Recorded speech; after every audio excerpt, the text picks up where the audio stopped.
Bienvenue à Valérie Calmin, qui est directrice du pôle Énergie 2020. On vous explique dans quelques instants ce qu'est ce pôle. On est à peu près 7% de la population nationale, dans le Nord-Pas-de-Calais. En revanche, on émet pour 11% de gaz à effet de serre. Bon, ça tient aussi à notre réalité industrielle. Et la transition énergétique, je le disais en titre, est très importante. C'est quoi concrètement la transition énergétique ? Alors la transition énergétique, c'est le changement d'énergie. Comment passer d'énergie traditionnelle, énergie fossile, énergie nucléaire, pétrole, charbon, exactement, vers une énergie renouvelable. Donc il faut développer les énergies renouvelables. Tout à fait. On dit aussi les énergies alternatives. Exactement. Alors c'est quoi ? Alors les énergies renouvelables, les énergies nouvelles, ce sont par exemple l'éolien, le solaire. Et en région, on a déjà un certain nombre d'installations dans le domaine. Par exemple, on a déjà 400 éoliennes posées sur terre en région. En Nord-Pas-de-Calais. En Nord-Pas-de-Calais. Ah, ouais. On a des établissements qui récupèrent de l'énergie solaire grâce au photovoltaïque. On a de la cogénération. Et on a également un certain nombre d'installations de production de biogaz, qui sont environ une trentaine aujourd'hui en région. Alors on vous l'a déjà dit à plusieurs reprises, cette région veut être leader dans la production de biométhane injecté. Vous nous avez amené un bel exemple. On va aller sur le terrain et ensuite on va décrypter ça avec vous. Regardez. Donc après, là, il faut régler le débit au niveau de l'affluence. Depuis 2011, Pierre est éleveur laitier.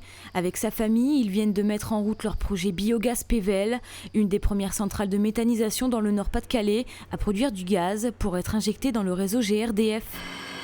Celle-ci repose sur un procédé novateur et inédit. Les déchets sont broyés, ils sont incorporés dans un digesteur dans lequel ils vont séjourner pendant un mois à 37 degrés. Il y a des bactéries qui vont digérer ces déchets pour produire du biogaz. Et on va ensuite concentrer ce gaz en méthane. Ce gaz naturel, on va l'injecter dans la conduite GRDF. Et ce gaz va servir à alimenter donc, les foyers, les maisons, les écoles. L'intérêt sur le plan des cultures, on va économiser des engrais d'origine chimique. Et enfin, sur le plan environnemental, on va réduire les gaz à effet de serre. À quelques kilomètres de là se trouve l'entreprise Chomeka. C'est elle qui a co-conçu et fabriqué l'épurateur de l'installation de Pierre. L'innovation est au cœur de cette société française. 500 000 € du chiffre d'affaires annuel y sont consacrés.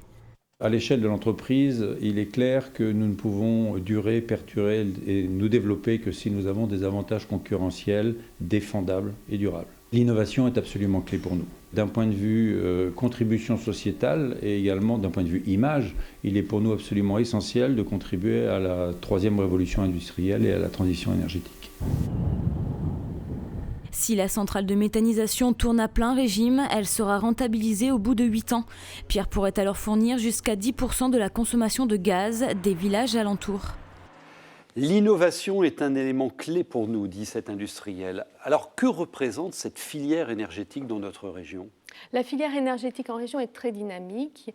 Il y a environ 5 900 établissements qui la constituent, ce qui correspond à 41 400 emplois salariés en région. Ah oui, donc ça pèse vraiment quand on compare à des secteurs plus traditionnels comme l'automobile, par exemple. Où sont les enjeux ?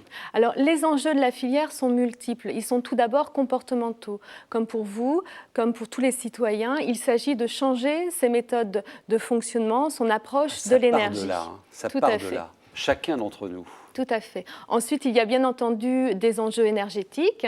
Ces enjeux technologiques sont plutôt sur le stockage de l'énergie et sur l'efficacité énergétique, sur les nouveaux process et l'optimisation de ces process. Et également, pour finir, des enjeux d'infrastructure. Avec l'apparition de nouvelles formes d'énergie, des énergies renouvelables, c'est très important de pouvoir les intégrer dans les réseaux énergétiques actuels.